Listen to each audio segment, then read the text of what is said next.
Hey, welcome everybody to Pro Mindset Podcast. This is your host, Craig Domann. I've got a special guest today by way of St. Louis, Akeem Shannon. Akeem, welcome to our show today.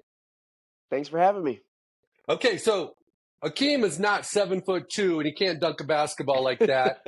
He's not a quarterback, but he is an entrepreneur, and we're going to have him. He's got a great story that he's going to share today about his resilience, his ability to overcome adversity, his ability to go for you shot for the stars and you got it. Yeah. And a lot of people are scared to do that. So why don't you kind of give an overview of your story to our audience so they know where you're coming from. You have a product that's kind of hit it big. Kind of walk us through that.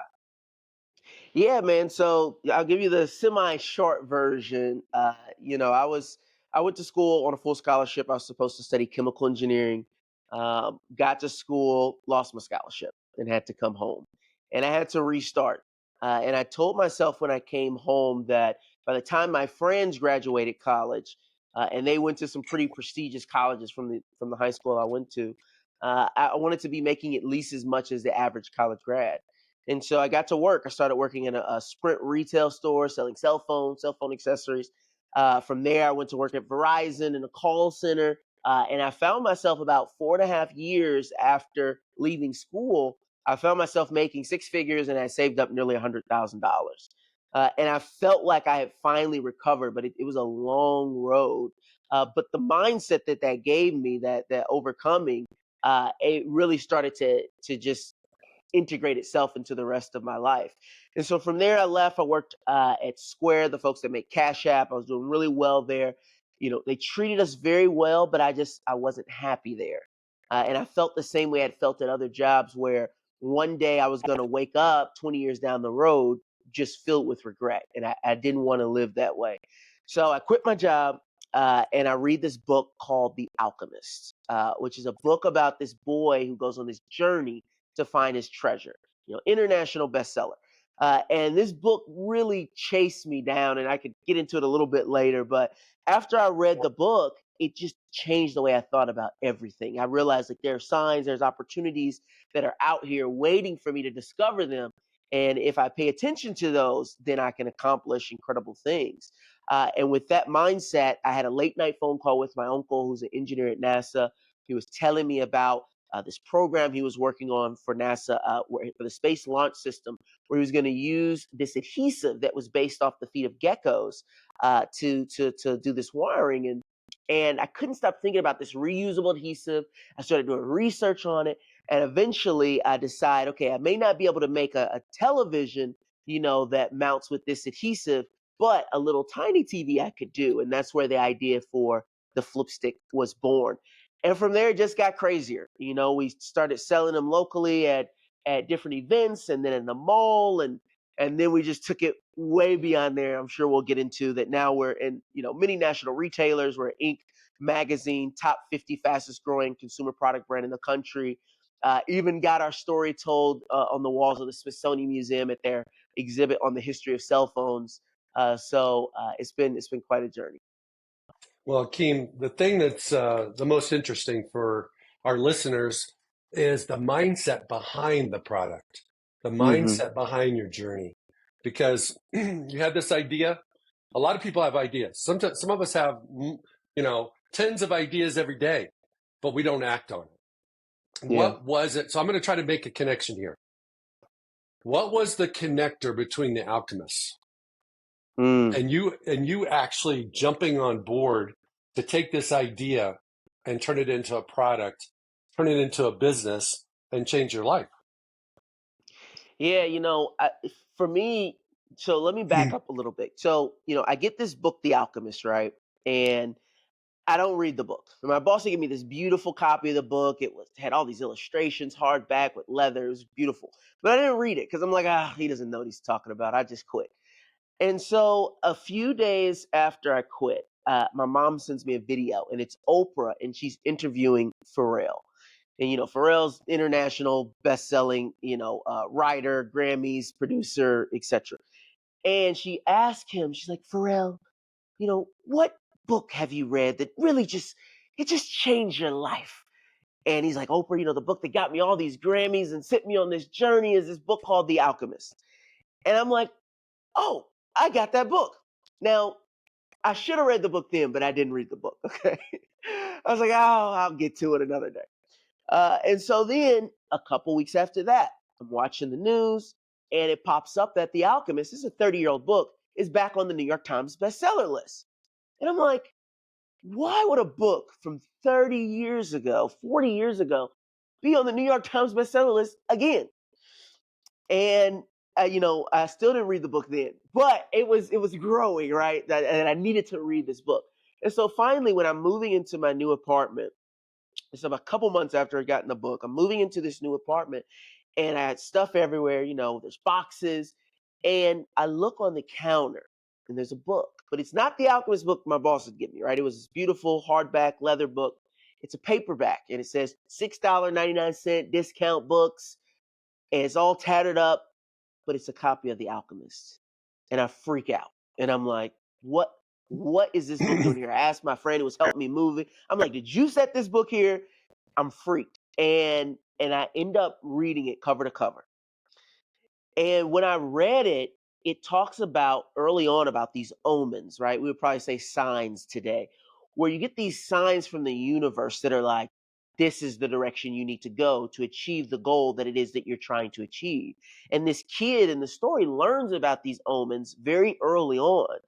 And so when I saw that and I read this book, and it's this, you know, fanciful journey about how this kid finds this treasure that he never should have found, right? But he finds it just because he believes that it's waiting for him, and he goes on the journey.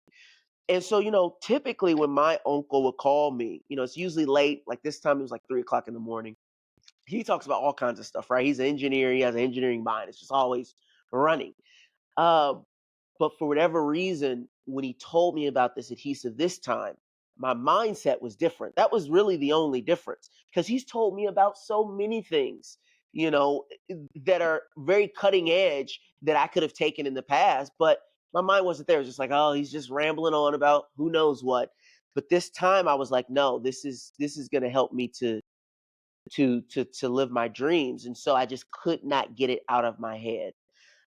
And you know, I often think, I was doing a podcast a couple weeks ago, and we were talking. I was a wrestler in high school, and my father was a collegiate athlete. You know, scholarship, D1 basketball, and I just never, when I was, you know, whether it was in wrestling, whether it was, you know, basketball, baseball, played pretty much every sport, golf, tennis.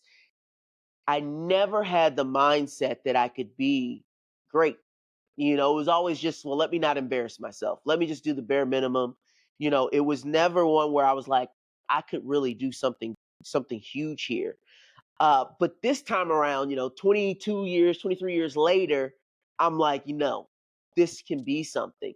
And without having that, those first couple of years would have been impossible, because it doesn't seem like you're making a lot of progress toward that goal. But when you believe in something bigger than yourself, like, nothing stops you. And slowly but surely, you start to see the evidence, right, show itself, like, oh, I can do this. And that led me to what I like to call the world championships of business, you know, Shark Tank. So yeah, I mean, it all starts up here, right, and in here. Well, Akeem, one thing that you said that totally resonates with me is the idea that most people that want to they want to do something, they want to be something, they want to be famous, or they want to be successful. You call it what you Mm-hmm. want to call it. They look outside. They're Mm. always looking outside, and they're looking for the hack. They're looking for something, Yep, the blueprint. and the blueprint. And what you just described was the evolution of you. So Mm. when you changed, the conversation you had with your uncle, you received it differently. When Mm. you changed, you saw the opportunity that you didn't see before.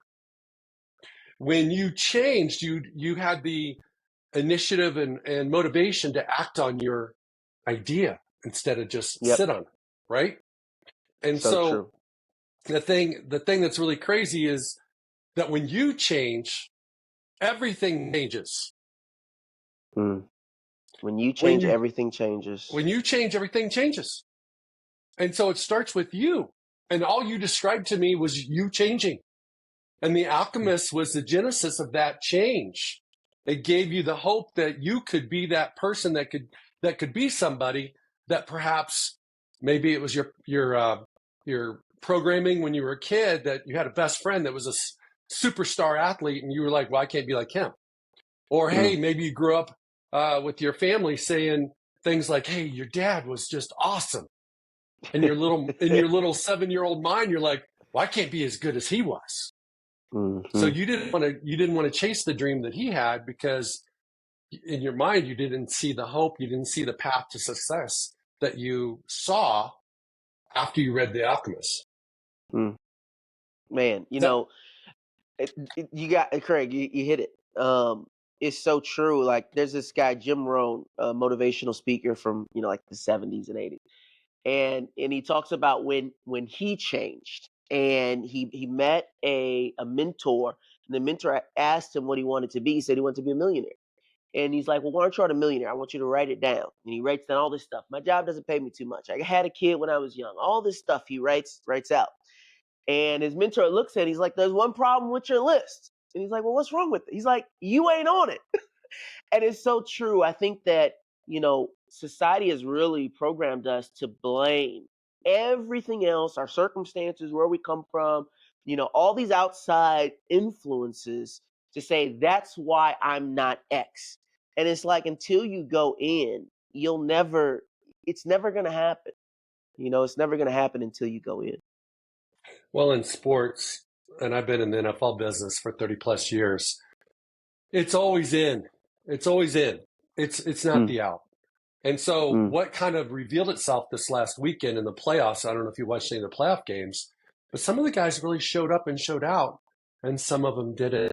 mm, Well, what the mm-hmm, GMs didn't know when they drafted these guys, because it's so difficult to get inside someone's head, is how they would respond to championship pressure.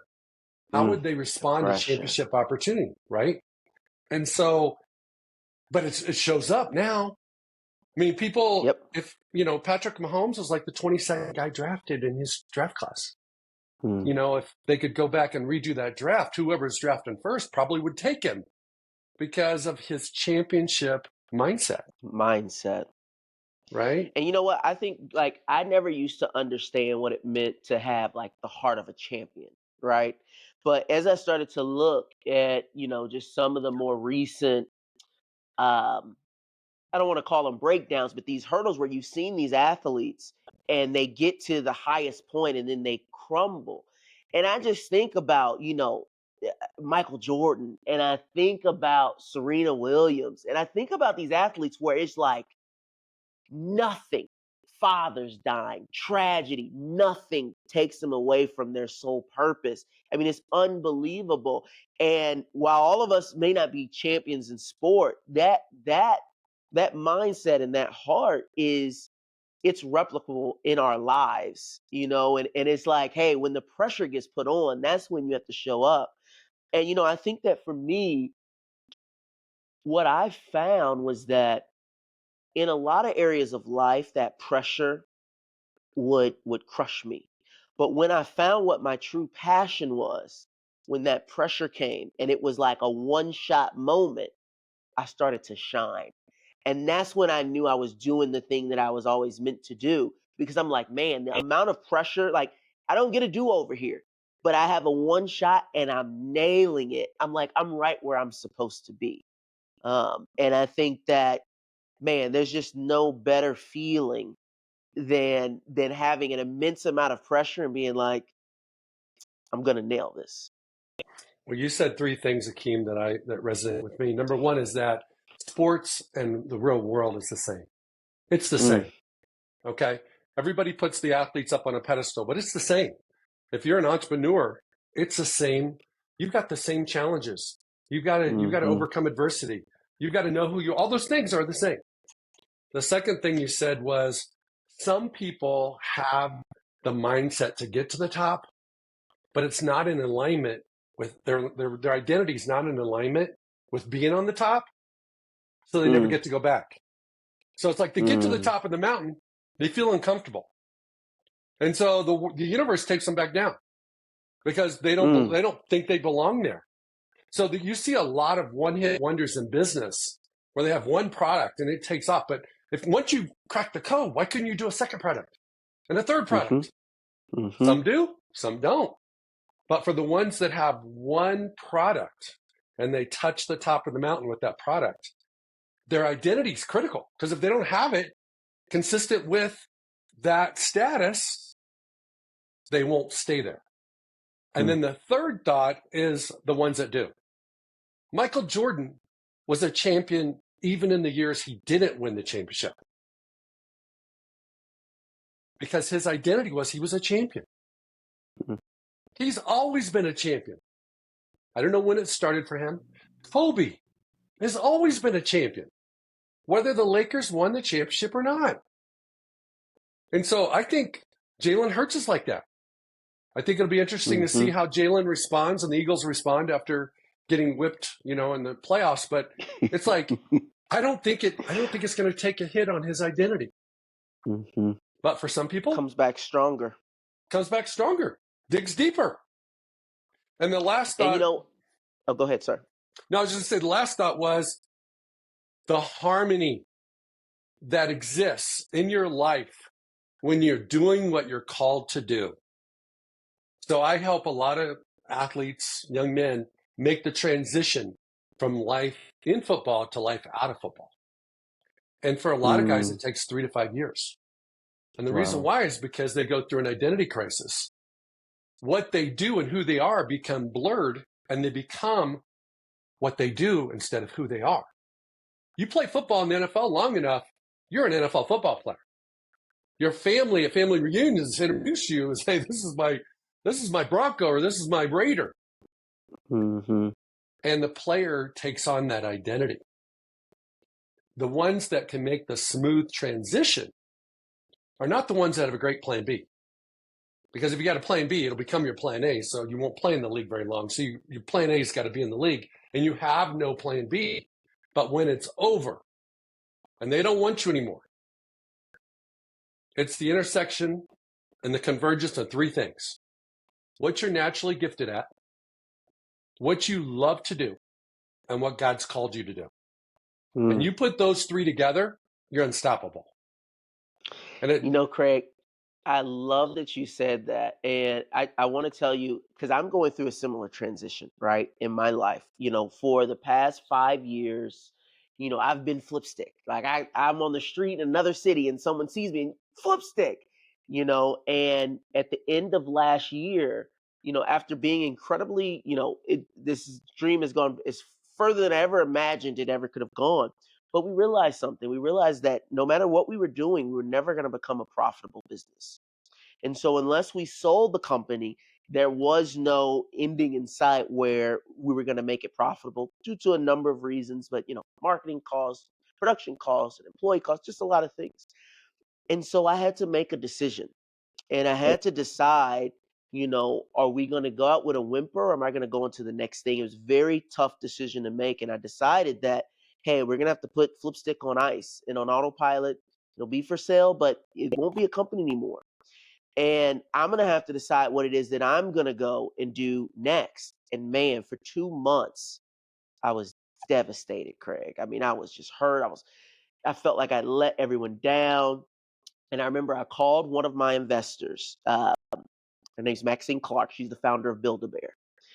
And I was talking to her. She's a tough cookie. Like, she's tough as they come. And I just thought she was going to be so angry. And she's like, Akeem, she's like, you've done more than 90% of the people I've ever invested in. She's like, yeah, it doesn't always work in the end. She's like, but I didn't invest in Flipstik. I invested in you. So as long as you don't give up, then my investment is secured. And I had to ask myself, when you talk about that passion and what it is that you're meant to do and losing your identity, right? I had to ask myself, well, what is my identity?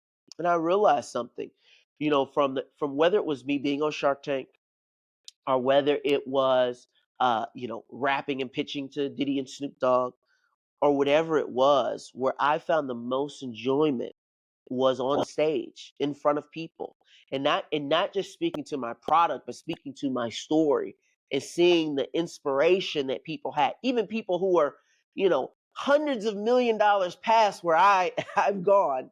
They look and they see something that makes them say, wow, I'm inspired, and I want to be a part of that. And I had the opportunity at the beginning of last year to speak at this large youth conference. It's a church conference for kids, and they had a Shark Tank style competition. So they had me come speak, and run this competition for them. And I remember at the end, we gave away a few $1,000. But this one kid gets fifth place, right? He's way down the totem pole. He only gets $1,000.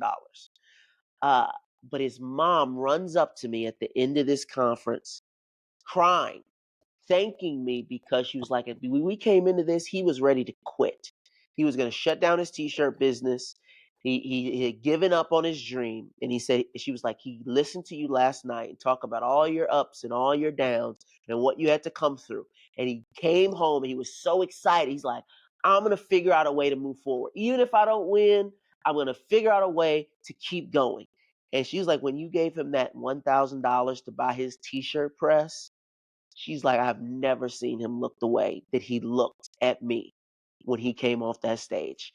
And when I was reflecting on this, that happened at the beginning of last year. When I reflect on it at the end of last year, I was like, man, that was one of the most powerful experiences of my entire life. More powerful than selling millions of products, more powerful than raising money. That for me was it. And I decided, I was like, you know what, that's what I'm supposed to do. That's what I've been doing on the side, but it's what I'm really meant to do. And so, man, so many people I think go through these transitions in life where who we are, it comes to an end, and we think that that is the end of us. But I believe, at least this is what God told me, was that, look, it was the journey, right? That's what The Alchemist is about. It's about chapters. And I was able to live this incredible chapter, but then it was time for me to go live the next chapter. And I was reminded of a quote from, oh man, I can't think of her name, of a great poet, and the name will come to me. And and she talked about how in life we're all on the highway of life, and for a lot of us, at a certain point on the highway, we pull off to the side of the road and we park. We park because we got banged up, we got in accidents, and we're like, I just can't go any further. Some of us park because we think we've gotten far enough down the highway. We're like, oh, I'm good. I'm out of gas. I'm just going to pull over. And, looking back, I felt like I was parked. As far as I had come from the outside, it looks great, right? But I felt parked. And when I decided to go down this journey and really start to pursue being able to speak and to tell my story to more people, because I realized that unless people had seen me at an event, they actually didn't know the full story of how Flipstik got here. Man, for the first time in probably a year or two, I felt like I was back in the driver's seat. I was no longer parked, and it felt great. It felt really great. And I think it's only because so many times in my life I've failed and had to start over. Whether it was in school, I failed, had to start over. I had to quit my job. I was very successful and start over. It's something I'm used to. But every time I do that, man, the next chapter is always immensely better than the previous. So I think that I'm in a space now where I can move into new chapters without fear, because it's a muscle that I've built. And I know, like, man, when I move into a new chapter, it'll start a little slow, but I'll see all the signs, right? God will show me all those signs, all those omens that are like, yeah, you're headed in the right direction. And next thing I know, I'll be at the top. Dean, you hit on so many things there. It's tough for me to digest and kick it back, but I'm just going to say that what you shared, what I heard and what I felt was that impact is more important than money. Mm, Impacting people and serving people and serving other people's dreams and giving them hope is so much more valuable and priceless than money. Everybody needs mm, money. Everybody needs money. Don't get me wrong. But you don't know what that young man that you impacted at that youth conference is going to do 15, 20, 30, 40 years from now. From the seeds that you planted at a youth conference where you gave him hope in his own dream. And that's chapter 1 for him. That's not going to, he's not going to be, he's probably not going to have an Amazon type t-shirt business down the road, but he might have an Amazon type business down the road. It's just going to be something different than t-shirts. The second thing that you shared that resonates with me is the idea that of the chapters. You were used to work in the cell phone business. I mean, we're on iPhone 15 right now. Okay. God, I hope I live long enough to see iPhone 55. I mean, I don't know how many of those bad boys are going to do. But right now, I am Craig 2.0, and I'm working on Craig 3.0. And I spent the majority of my life in Craig 1.0. And I didn't know that I could evolve until something happened to me a couple years ago. But the bottom line is your story, it's okay to change your story. It's okay to upgrade your story.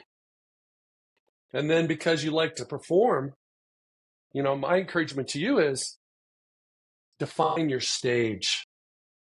What is your stage? You said your peace and your joy and where you feel like you're really living is when you're on stage. When most people have stage fright, most people are thinking about the consequences and the outcome and the expectations of, hey, this is my only at bat. This is my only swing. If I strike out, man, this is dead. And you're just living it. But here's the thing. We have this idea that our stage is special places, like a football field or a real stage or a business, a conference room, or an important meeting with your board of directors or with your investors.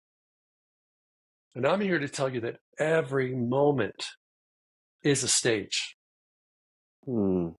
Every moment is. And in every moment, you don't know who you're going to talk to today. You don't know who you're going to meet with today. You don't know who's going to call you today. And it's going to be your stage. But it's not the stage that you thought it was. But it's still a stage. And guess what? In that smaller stage, you still have an opportunity to make an impact. So true. It's very interesting you say that. Like, I've in one of the bios I remember I sent off, I talked about being on the stage of the Smithsonian and being on the stage of a third grade classroom. And when I was making this transition and just thinking about this, my fiance reminded me, he's like, you have no idea who is going to hear what you have to say and go and create the most incredible next thing that's there. And reminded me of the fact that people did that for me and they have no idea. Like I mentioned earlier about Jim Rohn, and I listened to Les Brown, and I listened to my grandfather. Like I listened to all these people, and at the right moment, Paulo Coelho, who wrote The Alchemist, they have no idea that, they inspired me to create a business. They inspired me to live my dreams. And who knows, I'm early in my journey. At least that's the way I see it. So I'm going to go on and do even more things. And it was only because they decided to do what it is they did, whether that was speak to people, whether it was write a book, whether it's my grandfather was a pastor, whatever it is that they decided. And it's one of those things that, I feel honored. I feel honored that I could have any effect on someone's life. And for a long time with Flipstik, because that was my stage for 5 years. I felt like all I was doing was allowing people to, make TikTok videos or watch Netflix, which, people need to do that. But, it wasn't, I didn't feel like it was having a huge impact. But I remember um, we had this influencer, this TikToker, started making videos. And my marketing director flagged it down and said, hey, Akeem, I want you to see this. And this influencer was deaf. And he was talking to his audience, which is primarily people who are also deaf, of why they needed a flip stick. And he was saying that, for deaf people, they get tired of texting, right? They want you to see their face. They want to be able to express things the same way we do when people talk. And they do that through their hand expressions and their facial expressions and their body language. And FaceTime is perfect for that. But there's a problem. If you're on the go and you're holding your phone, you can't sign. You only have one hand. So he's like, you can use the Flipstik, you can stick it to a surface on the go, and now you can FaceTime and have that full conversation with someone anywhere. And man, it just touched me because I never would have thought when I created the Flipstik, I was making it to be a TV, right? You could throw ESPN on, you could watch it on the backseat of a plane. Like that was all I was thinking about. But for someone to use it as a vital communication tool was so powerful for me. And it was like, man, I'm enabling people to improve their lives. And that was a level of meaning for me that I think really allowed us to 10x and 20x our business, because I realized that it was more than, watching a video. It was more than making a TikTok. Like, there was going to be people, and I would never know most of them, I would never know their stories. I would never know the way that I impact them. But those glimpses that I got of the impact, man, those are the things that really drove me. And I remember just one other story too, that, talking about being on a stage and not realizing it. When we first started Flipstik, I was in a mall. I had a mall kiosk, and we were literally one-on-one sales. And we would end up selling like $30,000 in 2 months, right? It was the first time when I was like, you know what, this can be a real thing. And a few years down the road, I meet this guy, and he's like, man, he's like, you don't know how much you changed my life. And I was like, huh? He's like, when you were in your mall kiosk, you flagged me down, you stopped me, and I bought a product just to support you, and I didn't really care about it, but I put it on my phone, and it just sat there. I never used it. Then COVID happens, and he's like, he was in the hospital. His wife was getting ready to give birth to their firstborn kid, and no one could be in the hospital. No family was there. He wanted to record this moment to share with the rest of the family, but his wife wanted him right by her side, holding her hand. And he looked at his phone. He's like, oh, that's right. That annoying kid gave me this thing. And he opens up for the very first time, sticks it to the wall, records the whole thing. He's like, every time I watch the birth of my firstborn kid, I think of you stopping me in the mall. And I was That just is, like, man, and you know what I'm saying? Like, who could imagine something like that? But it's one of those things where, like, I remember when I first went to the mall, I was terrified. The rent was $5,000. I didn't want to set up in the kiosk in the mall. I'd only made $15,000 in the lifetime of the business, and I'm going to spend five on a rent for a kiosk. I was terrified, and I just remember being so scared to go up to people, to stop them, to flag them down. But imagine if I hadn't have taken that stage, right, in the mall, flagging people down at risk of, them telling me, get out my face, I'm in a hurry, I don't want to talk to you. If I'd have never done that for that guy, he wouldn't have that video.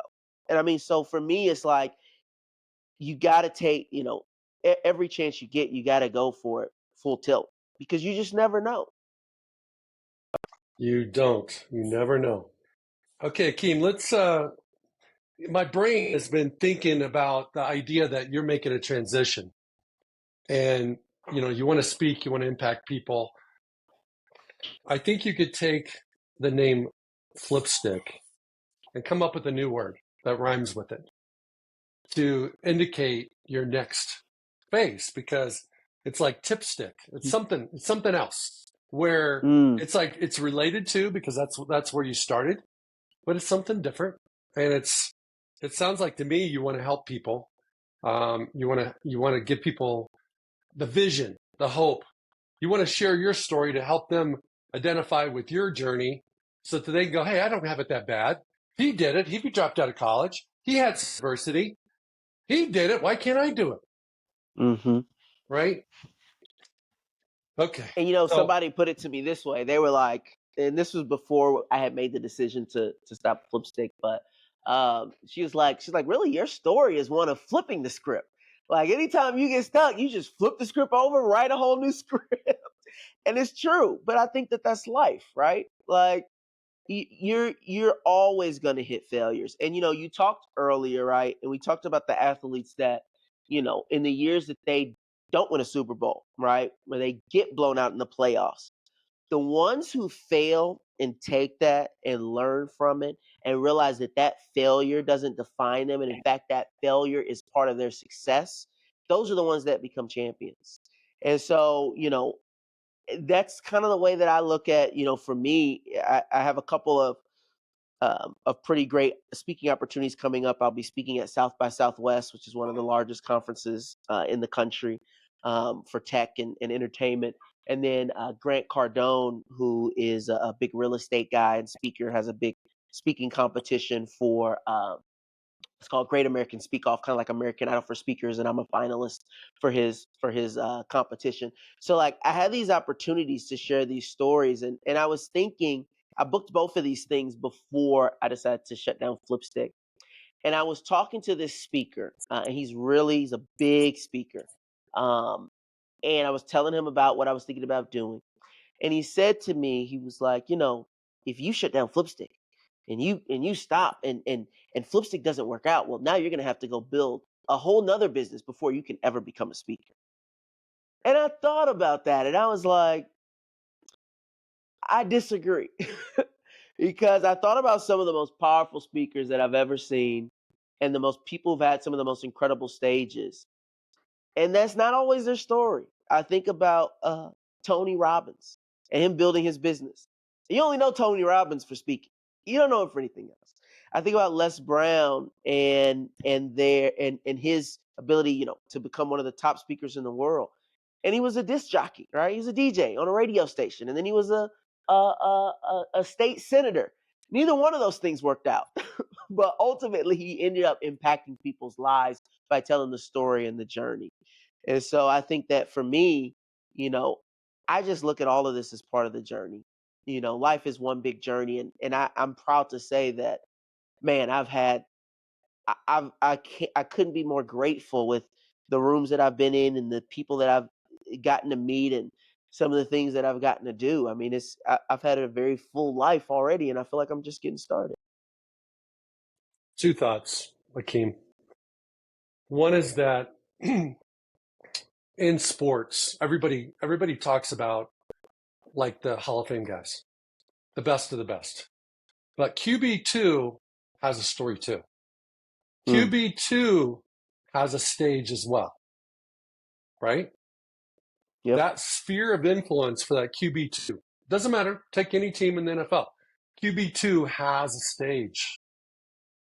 So some people get to be the shiny object and be the superstar, but everybody's got an opportunity to be a star. Mm-hmm. Okay. So let's talk about superstars for a second. We have a culture that we have an idol culture where we Mm-hmm. just put entertainers and athletes and sometimes politicians and sometimes business professionals and, musicians, so on and so forth, up on they put them on a pedestal. They think they're different than we are. They think they're better than we are. We think as a culture, they're smarter than we are. Mm. All these things.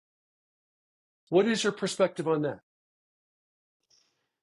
I can't agree more. Like, we look at whenever I hear stories about Jeff Bezos, right? And I hear stories about Michael Jordan. There is this aura of superhero-ness, right, to this person. Like, they're just so exceptional. They've done all these incredible things. And it's like I think often about the kid who loved football, right? Played Madden as a kid, was scrawny, wasn't gonna, ever be in the NFL.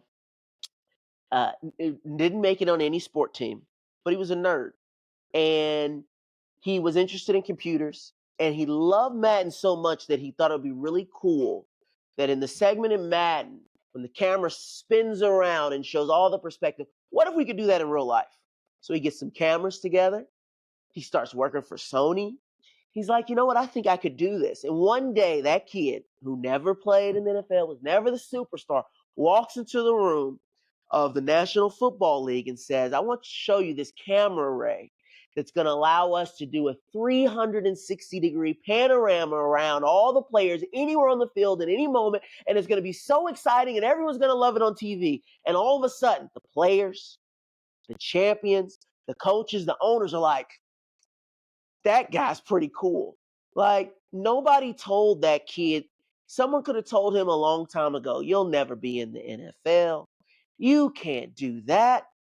But he found his own lane and he found his way into the room. And I can't even tell you the guy's name. But look what he was able to give, not just to the fans, but to the players, to the coaches, to enhance the game. And it's like, I think for so many people, we get so caught up on, how do I become Beyonce? And not realizing like there's so much to the things that we enjoy that we never see, that you can do and that you can master and that fit into what it is that you're supposed to do and what you're inspired to do. And for a lot of us, we don't get told that it's a possibility or we don't believe it's a possibility. And I wish for more people that we start to view our dreams and say, hey, if I love X, like I can do that. I may not be a Super Bowl winner, but it doesn't mean I can't be at the Super Bowl. It doesn't mean that I can't be a part of what football or what music or what entertainment or what engineering or what healthcare mean to the culture at large. Like I can have an impact, and it can be a small impact. It can be a huge impact. I often tell people, it's like you got two options. You can go wide or you can go deep. Like, yeah, you can affect a lot of people or you can affect a few people in an extremely meaningful way. And there's no wrong answer. But I think for our society, we only want to talk about the biggest, best stories. And look, those things are inspiring to people. And I look at those things for inspiration.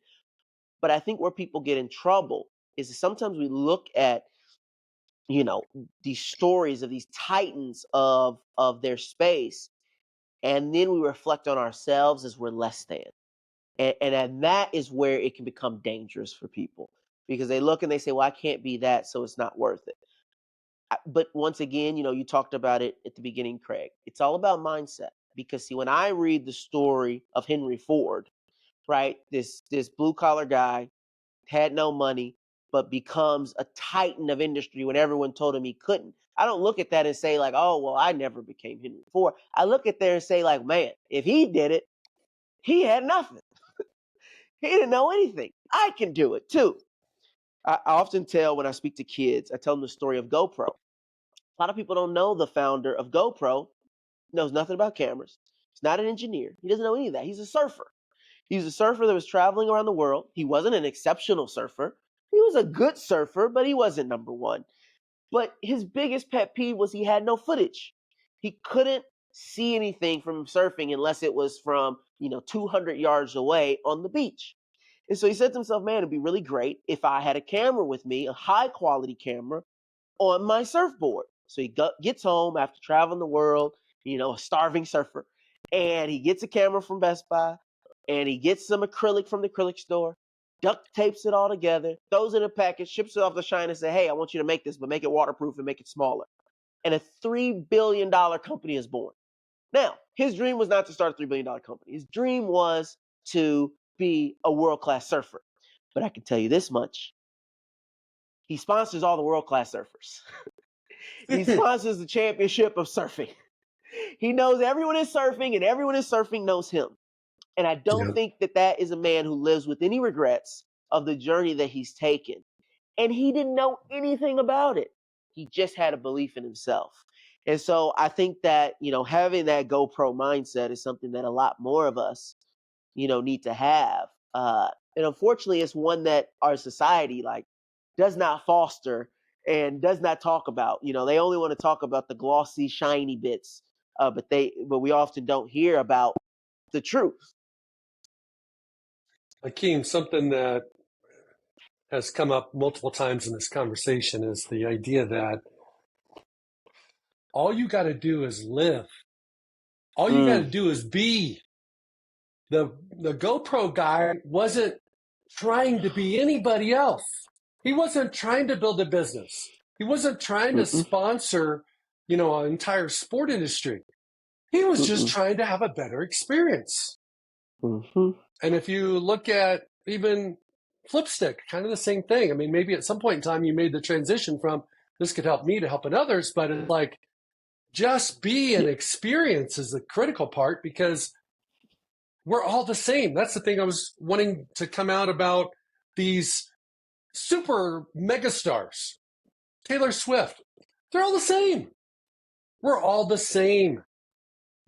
Where Just we're people. different is not in how important we are. Where we're different is where we're open-minded or not. Mm. Have we already quit on our dream before it started? Are we willing to take the risk to follow our heart and our dreams?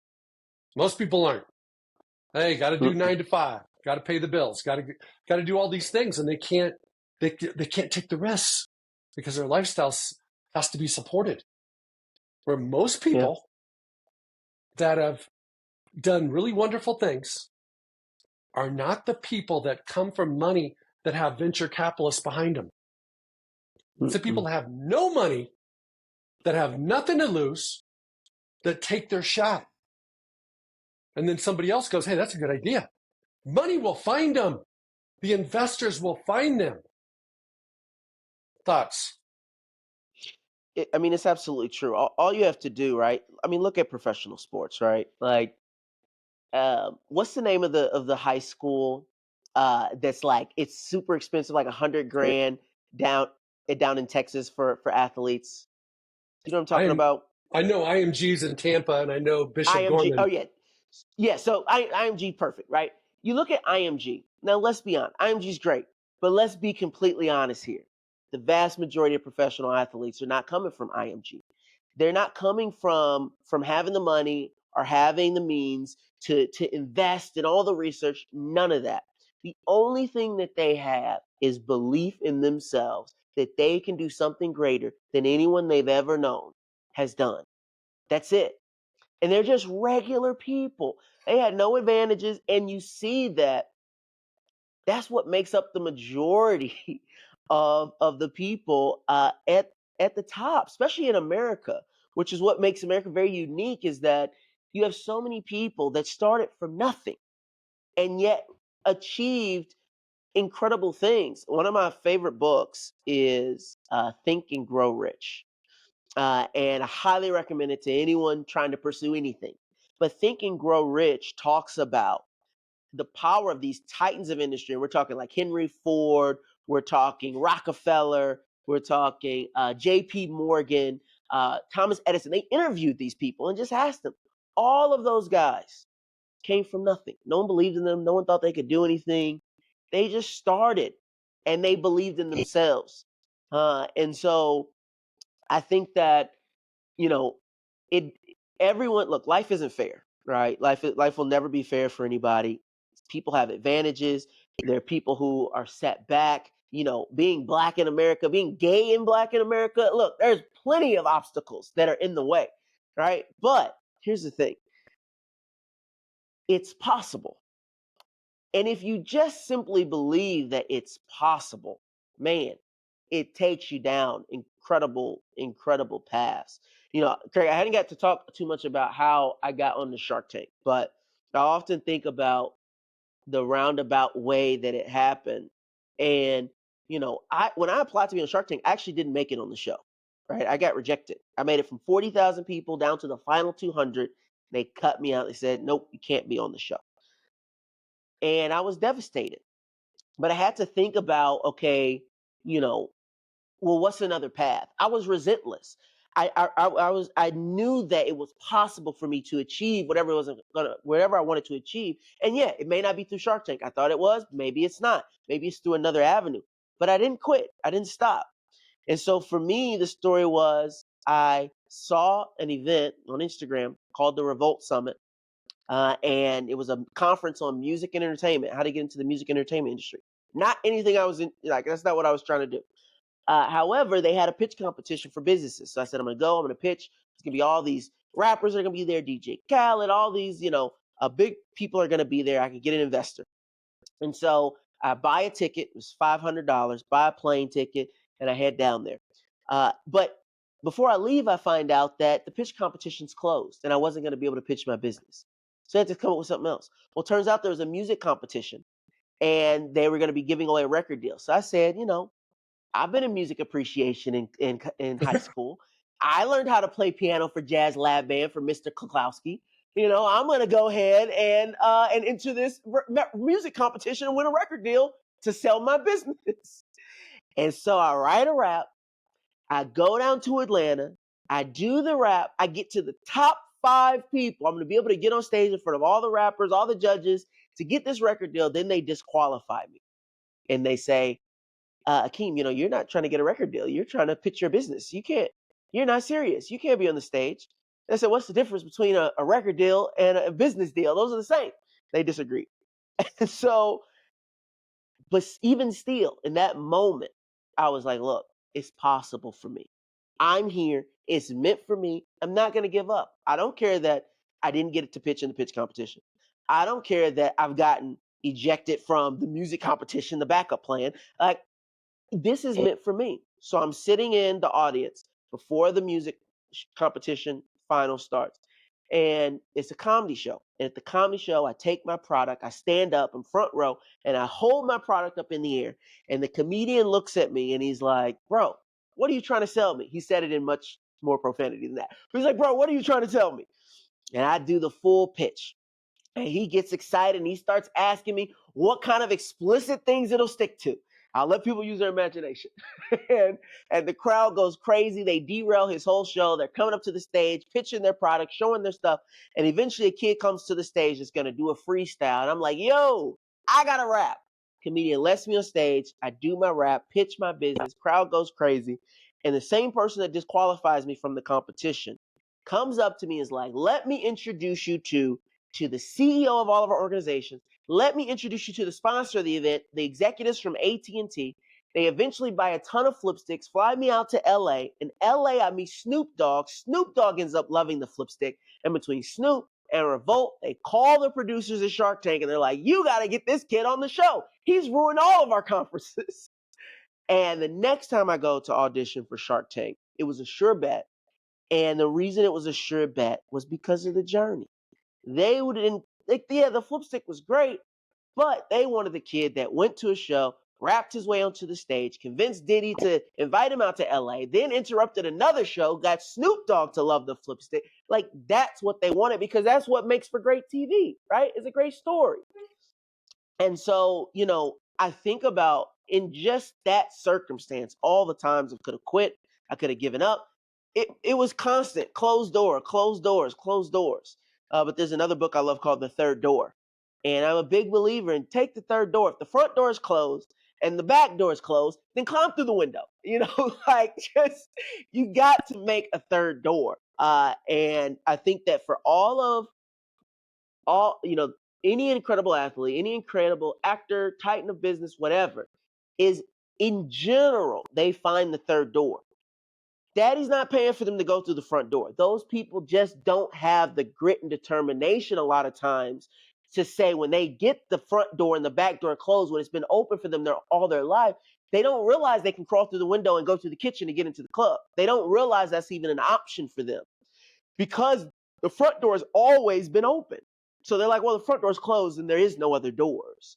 And so I think that when you come from, middle class, lower middle class, poverty, whatever, when the doors aren't always open for you, you find doors.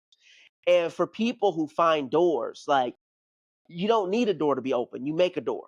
And so I think that, to me, that's something that I find very special about our country is that, despite the many closed doors that exist in this country, and it's far from perfect, like you can make doors here.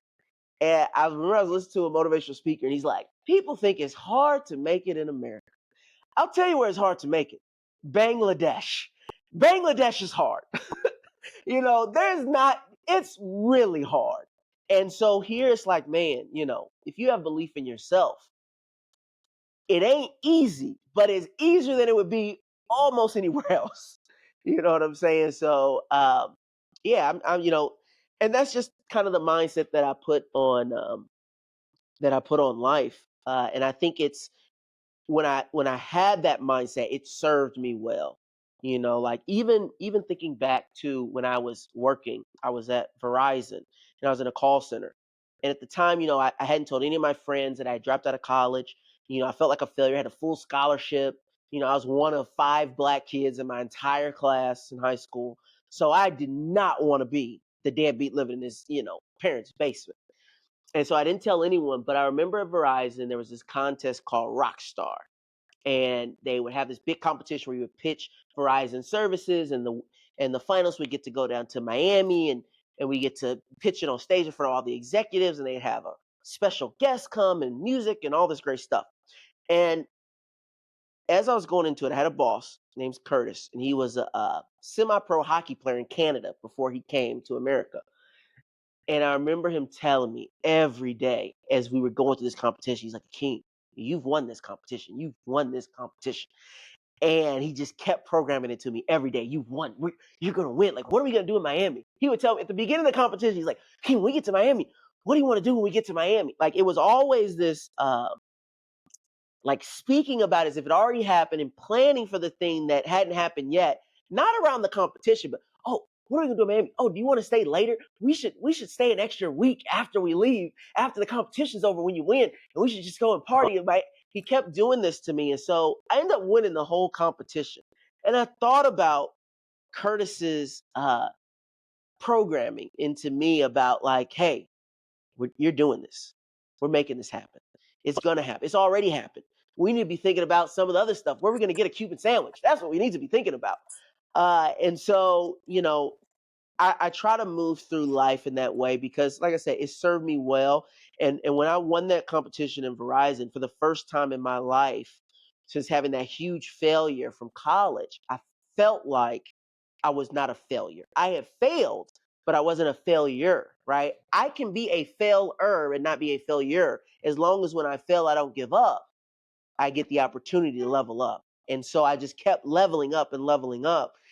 And I think that, like you say, it's a pro mindset. It's the heart of a champion. Like, that's what it takes.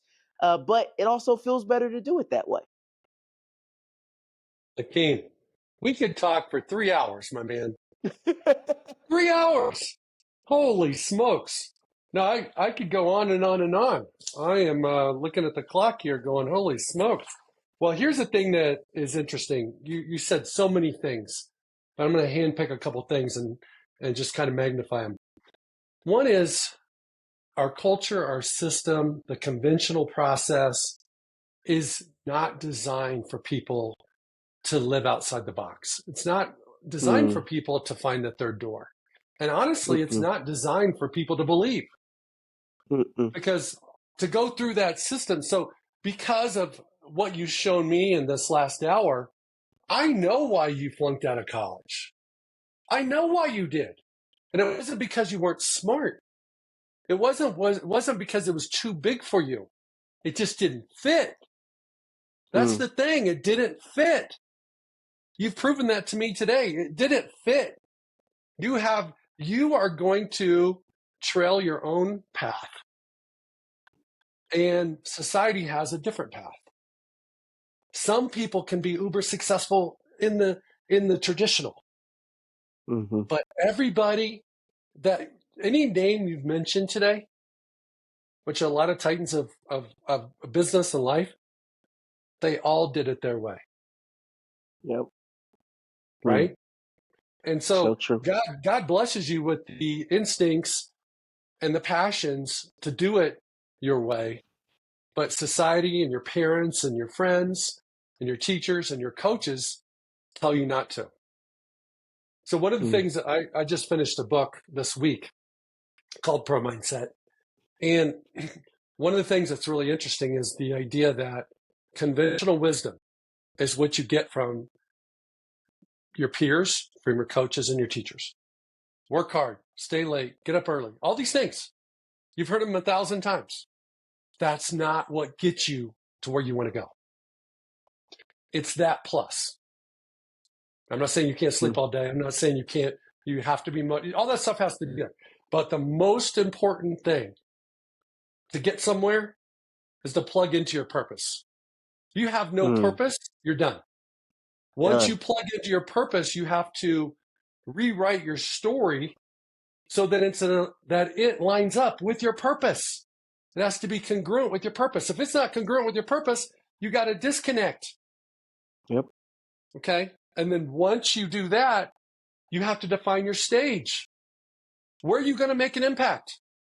Where are you going to perform? Who are you going to impact? And then the last step is you have to build systems that support your story and that get you ready for your stage. And I learned this process through NFL players. They didn't know they'd been teaching me for 30 years on the guys that made it, that shouldn't have made it, that scouts told me that wouldn't make it, that made it for a decade. They had their story. They had their purpose, had their systems, and they had their stage. That's powerful. Yeah. Well, I want to thank you for being on Pro Mindset. I know we didn't, I appreciate you sharing the story about Shark Tank. That was wonderful. I didn't get around to asking you some of the things I meant to, but every time we had an awesome conversation. So I just want to thank you for being on, and sit tight here for a second. Hey, it's Craig Domann, the host of Pro Mindset Podcast. I want to thank you for listening or watching today's show. And you can catch us every week on the normal social media platforms like YouTube, Facebook, Instagram, and all the listening podcast platforms. I hope you enjoyed today's show. And more importantly, I hope you gained a pro mindset insight. Please be sure to rate and review Pro Mindset Podcast. And I look forward to catching up with you on our next show.